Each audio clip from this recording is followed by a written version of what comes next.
नमस्ते दोस्तों, हाजिर हूँ फिर से आप सबके लिए। और आज हम बात करने वाले हैं एक ऐसे आसन की जो खाना खाने के बाद किया जा सकता है। हालांकि आप सब में से बहुत सारे लोग ये जानते होंगे क्योंकि ये बहुत पॉपुलर बात है कि एकमात्र एक आसन है जो खाना खाने के बाद किया जा सकता है और वो है वज्रासना। अब वज्रासना क्यों करना चाहिए खाना खाने के बाद? सबसे पहले हमें ये कारण जानना है। वो इसलिए करना चाहिए कि जब हम वज्रासन में, मैं अभी इस वक्त वज्रासन में ही बैठी हुई हूँ। सो वज्रासन में बैठकर खाना खाने के बाद बैठने से क्या होता है, जब हम इस आसन में इस तरह से बैठते हैं और अपने ध्यान को एकाग्र करते हैं तो हमारा जो सारा का सारा ब्लड सर्कुलेशन है वो डाइजेशन सिस्टम की तरफ चला जाता है और हमारे डाइजेशन को हेल्प करता है। तो इससे डाइजेशन प्रोसेस एक स्ट्रॉन्ग प्रोसेस हो जाता है और वो जल्दी भी हो जाता है। और कहते हैं ना कि एक स्ट्रॉन्ग डाइजेशन जो है एक अच्छी हेल्थ के लिए जिम्मेदार होता है। तो इस आसन के और बहुत सारे फायदे हैं, लेकिन डाइजेशन स्ट्रॉन्ग कर लेना एक बहुत इम्पॉर्टेंट बात है क्योंकि शरीर की बहुत सारी बीमारियों की जड़ हमारा डाइजेशन ही होता है। सो ये वज्रासन जो है वो एक ऐसा आसन है जो हमारे डाइजेशन सिस्टम को इम्प्रूव करता है। जब हम खाना खा लेते हैं तो कई लोग खाना खाने के बाद वॉक पर चले जाते हैं।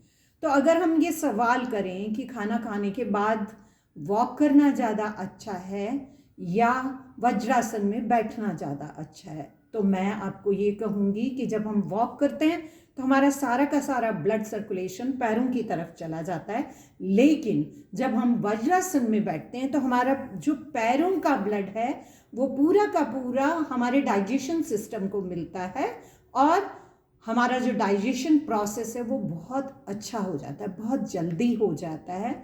सो हमें ये करना ही चाहिए। ये तो हुआ इसका एक बेनिफिट। और दूसरा बेनिफिट कि हाँ, ये हमारी जो लेग मसल्स हैं उनको स्ट्रॉन्ग बनाता है, स्ट्रेंथनिंग देता है। इसका नाम ही वज्र आसन। वज्र यानी स्ट्रॉन्ग, मजबूत, इतना स्ट्रॉन्ग, कठोर और मजबूत कि वो हमारी लोअर बॉडी के हेल्थ के लिए बहुत इम्पॉर्टेंट है। अगर हम बचपन से वज्रासन में बैठने का अभ्यास करते हैं तो हमें घुटनों की प्रॉब्लम कभी नहीं होगी। इसके अलावा ये हमारी बैक के लिए भी बहुत अच्छा होता है। हमारी बैक ऑलवेज इसमें स्ट्रेट रहती है, सीधी रहती है। तो अगर हम इसका अभ्यास करते हैं तो हमारी बैक को ऑलवेज स्ट्रॉन्ग होने में, स्ट्रेट रहने में ये मदद करता है। इससे क्या होता है कि हमारा पोस्चर जो है वो हमेशा अच्छा रहेगा। इसके आगे की बात हम अगर करें तो शाटिका एक होता है। उस पेन के बंदों को अगर ये वज्रासन में बैठते हैं तो उस पेन में भी राहत मिलती है और क्योर होने में हेल्प मिलती है। तो इस तरह से अगर हम बात करें तो वज्रासन एक बहुत अच्छा आसन है जिसका अभ्यास हर व्यक्ति को करना चाहिए। ठीक है, लेकिन क्या होता है कि एज और उम्र के साथ साथ हम जो मल निष्कासन के लिए आजकल वेस्टर्न पर बैठने लगे हैं तो नीज की प्रॉब्लम बहुत सारे लोगों को होने लगी है। तो जिनको नीज की प्रॉब्लम है, अर्थराइटिस है, इस तरह की, या आपके नी जॉइंट्स में गैप है, इस तरह के लोगों को ये इस आसन का जो अभ्यास है वो अपने डॉक्टर से पूछ कर करना चाहिए। लेकिन आज वज्रासन को करने के तरीके तो बहुत सारे लोगों ने बताए हैं, लेकिन मेरे अपने अनुभव से मैं ये बात कर रही हूँ कि ये वज्रासन एकदम सबको कर लेना आसान नहीं है। तो सवाल ये है कि जब हमारी एज भी ज़्यादा हो जाए और फिर भी हम अभ्यास शुरू करें वज्रासन में बैठने का, तो मेरा टॉपिक आज का ये है कि वज्रासन को हम किस तरह से अचीव कर सकते हैं। अगर मान लीजिए हमारी एज ज़्यादा हो गई है, हमारे घुटने बहुत अच्छे नहीं हैं, फिर भी हम चाहते हैं कि हमें वज्रासन की ओर आना है, तो हमें वज्रासन को अचीव करने के लिए कुछ वक्त रोज अपने आप को देना होगा। सो कैसे हमें अचीव करना है, इसी बात पर हम आज बात करने वाले हैं। सो जब हम वज्रासन का अभ्यास करें तो सबसे पहले तो विधि जान लेना ज़रूरी है कि जब हम वज्रासन में बैठते हैं तो हमारे जो ये पीछे से दिखाती हूँ मैं आपको कि हमारे जो ये बिग टोज हैं, ये जो हमारे अंगूठे हैं, वो दोनों हमें मिलाकर रख लेने चाहिए। और ये जो हमारी हील्स हैं, इनके ऊपर हमें एक आसन बनाकर उस पर बैठना है। तो इसमें आने के भी दो तरीके हैं। एक तो हम ये जो पैर लंबे करके बैठते हैं दंडासन में, तो एक पैर जैसे हमने पीछे किया इस तरह से रखा और फिर वेट एक तरफ दिया और दूसरा पैर इस तरह से रखा, तो इस तरह से हम वज्रासन में आते हैं। लेकिन एक और मेथड है और ये है बॉक्स पोजीशन। ओके, सो बॉक्स पोजीशन में आप यहाँ बैठेंगे। ये इस पोजीशन को जब आप लेंगे तो धीरे धीरे अपने पीछे पैरों की पोजीशन को आपको करेक्ट करना है, यानी आपके बिग टोज को आपको मिला लेना है और इस तरह से आप सीट बनाइए अपने हील्स की और इस पर बैठ जाइए। सो ये तो हुआ एक नॉर्मल बंदे के लिए, मगर जिनको शुरुआत करनी है, जिनको अभ्यास करना है, इस तरह से जाना है, तो एक तो सबसे पहले आपको या तो कोई इस तरह से पतला सा कोई कंबल इन दोनों पैरों के बीच में इस वाले गैप में आपको रख लेना है। ओके, और इस तरह से आपको बैठना है और ये थोड़ा सा गद्देदार होना चाहिए।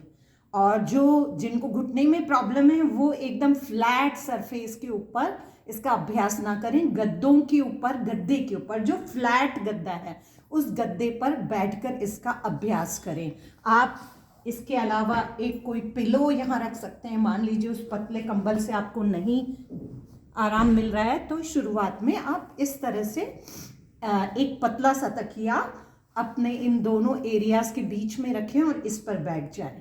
और अगर मान लीजिए इधर उधर भी आपको सपोर्ट लेना है तो आप योगा ब्लॉक्स का भी सपोर्ट ले सकते हैं और इस तरह से हाथों को भी आप योगा ब्लॉक्स पर सपोर्ट दें और अपने आप को बस जैसे ही पैर में दर्द होने लगे तो आपको इस तरह से बैठ जाना है और खड़े हो जाना है घुटनों के ऊपर और फिर वापस से बैठ जाना है। गिनती करनी है 1 2 3 4 और धीरे से फिर उठ गए और फिर वापस बैठे, फिर गिनती करनी है 1 2 3 4। इस तरह से ये गिनती हर दिन रेगुलर अभ्यास के साथ बढ़ती जाएगी और आपका वज्रासन हैंडल होता जाएगा, आपका वज्रासन आप करने लगेंगे।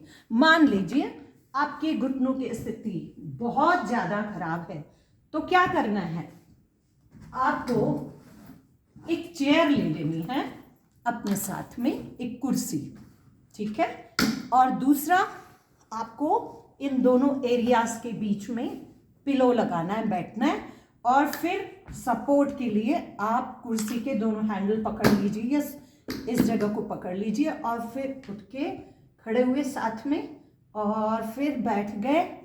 1 2 नंबर लिया शुरुआत में, अगर आपसे ज़्यादा नहीं हो रहा है तो केवल 1 2 बोलिए और फिर खड़े हो जाइए, फिर थोड़ा सा रिलैक्स करके फिर बैठ जाइए, फिर 1 2 3 पर आना है, फिर रिलैक्स करके फिर सीधे हुए, रिलैक्स हुए एंड देन अगेन।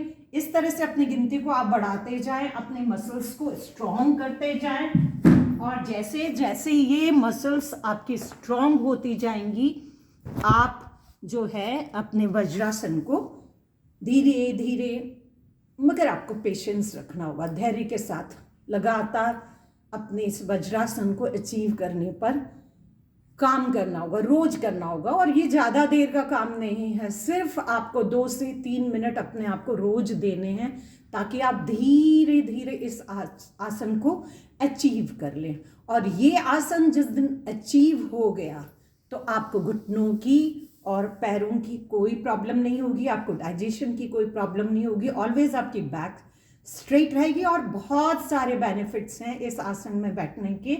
सो अभ्यास करना होता है हर बात के लिए। मैं हर बार यही बात कहती हूँ कि बिना अभ्यास तो कुछ भी संभव नहीं है। तो आपको वज्रासन का अभ्यास निरंतर करना है और खाना खाने के बाद तो ज़रूर करना है। तो अगर आप ये अभ्यास अपने जीवन में बांध लेंगे तो डेफिनेटली एक स्ट्रॉन्ग डाइजेशन सिस्टम आप अचीव करेंगे। और वज्रासन को अचीव करने के लिए इस तरह से अभ्यास कीजिएगा और अपने आप को स्ट्रॉन्ग बनाइए। वज्र मीन्स स्ट्रॉन्ग, स्ट्रेंथनिंग आपको मिलने वाली है अगर आप वज्रासन का अभ्यास करेंगे। सो आज के लिए इतना ही। आपको सबको धन्यवाद लाइक, कमेंट और शेयर करने के लिए, सब्सक्राइब करने के लिए। इसी तरह प्यार बनाए रखें, मुझे मोटिवेशन मिलता है तो मैं अपने काम को और अच्छे से कर सकती हूँ। So thank you, thank you, thank you. आज के लिए इतना ही।